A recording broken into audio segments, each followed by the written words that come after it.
The FBI is now helping Maine State Police and other agencies in tracking down the person or persons behind a series of calls to schools and police departments across Maine falsely claiming that there was an active shooter at their high school.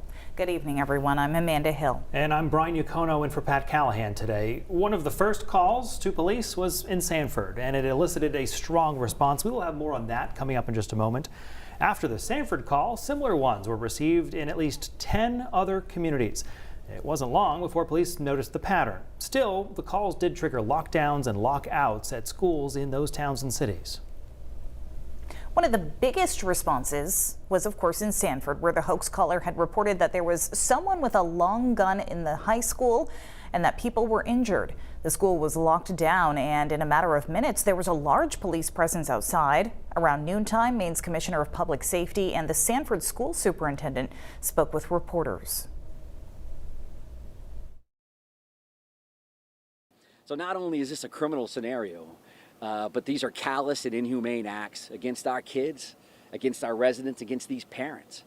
And we need to make sure that we're reacting to that accordingly. And from a law enforcement perspective, we are all in on a criminal investigation to see if we can bring somebody to justice.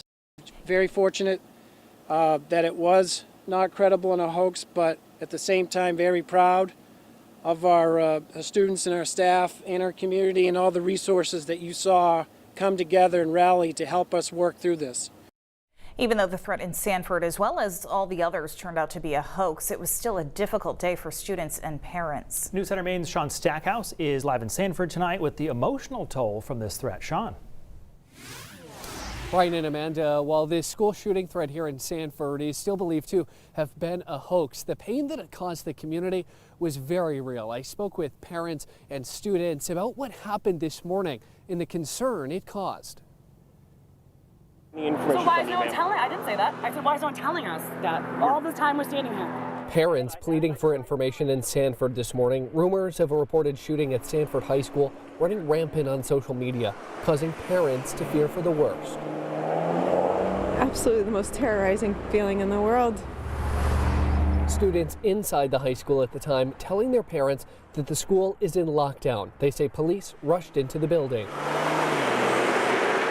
They just came running in with ARs, and it was confusing. We were all kind of confused, and then we were like, okay, so this is real. Students telling us they took safety into their own hands.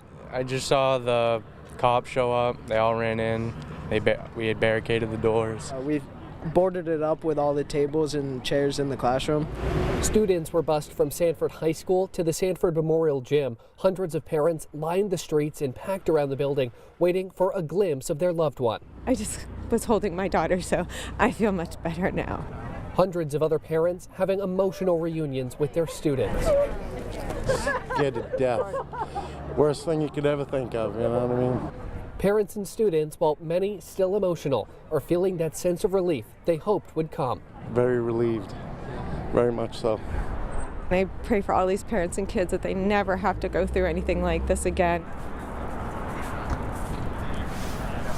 Many of the students, as well as parents that we spoke with, shared similar sentiments about the concern and fear that this incident caused, but didn't wish to speak on camera. They just wanted to be home and spend the rest of their day with their loved ones. There will be no school here in Sanford tomorrow. Classes will resume on Thursday for students at the high school, and we'll update you on air and online as soon as we learn more information. Live in Sanford tonight, Sean Stackhouse, News Center, Maine.